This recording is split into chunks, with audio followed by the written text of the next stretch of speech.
dosen Adi Nursalin SE. Ringkasan tantangan dan peluang digital disruption. Yang pertama, insumery. Yang pertama, disrupsi adalah sebuah proses panjang dan kiat mengkait. 2. Menimbulkan perubahan kehidupan. 3. Teknologi baru selalu memudahkan dan memurahkan. 4. Menciptakan new market from the bottom the pyramid. Berikutnya, disrupsi menghasilkan pasar dan pelaku usaha. Yang pertama, harga. Incumbent atau brand lama atau merek lama. Semua punya kecenderungan naik terus.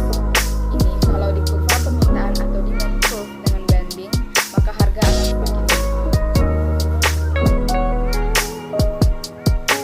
2. Serangan pendatang baru. Maksudnya membuat produknya lebih simpel atau simpler, lebih murah, cheaper, lebih terjangkau, more accessible, dan lebih cepat, faster. 2. The story of tomorrow and the story of the yesterday. Dan perubahan kehidupan. Karena adanya perubahan transistor, terbentuknya menjadi chips dan microchips. Perubahan dan dalam berdemokrasi, narasi bersosial, berdonasi, berkebangsaan, belajar, bekerja, dan cara berlibur. 2. Perubahan. Yang pertama, perubahan pertama, pandemi menggeser prioritas ekonomi.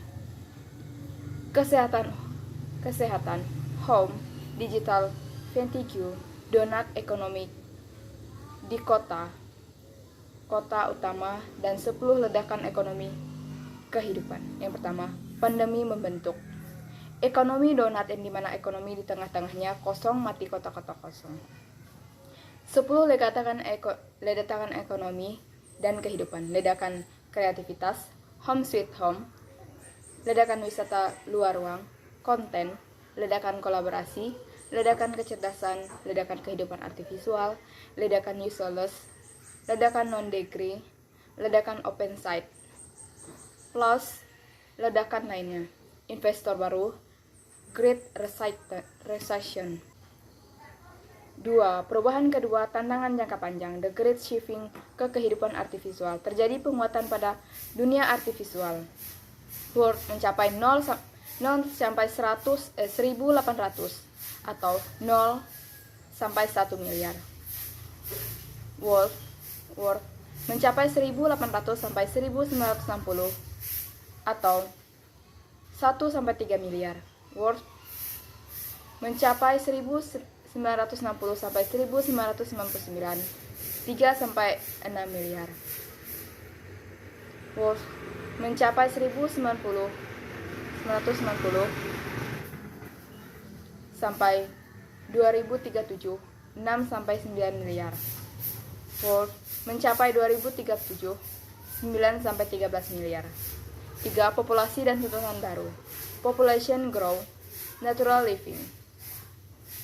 Bukti kelangkaan yang semakin langka itu diciptakan makanan buatan seperti pemanis buatan pada tahun 1879, pewarna buatan pada tahun 1856, transportasi dan karet buatan 1880 sampai 1932, machine learning 1949, pet buatan 1996, daging buatan 2001, kecerdasan buatan 2012, artificial economy, human hacker, artificial entertainment.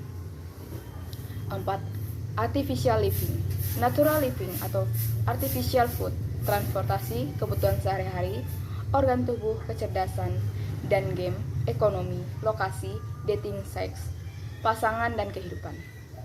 Saat ini dunia atau termasuk di sini, kita tengah melewati yang pertama 3 zona waktu yang terbelah 2, the past, the present, the future. Yesterday is today, and tomorrow is today.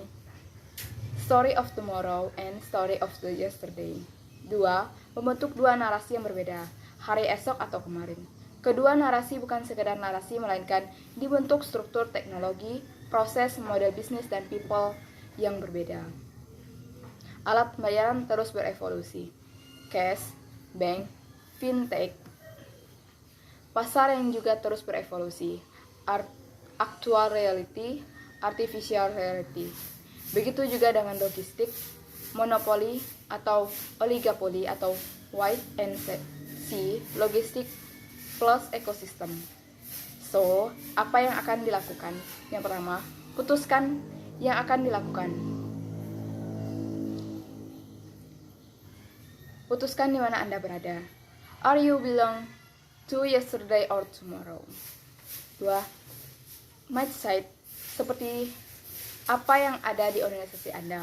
Teknologi sebagai alat atau teknologi sebagai kesatuan menyeluruh yang merubah wajah organisasi. Yang penting sebenarnya to stay relevant atau mengapa manusia begitu rumit. 10 keterampilan dominan di era di sini. Keluar dan perangkap masan. Consumer obsessed, creating new story, exploration, ecosystem building atau collaboration, menguji kebenaran, time management, mengatur ritme waktu, profitable or benefitable, dan stay relevant.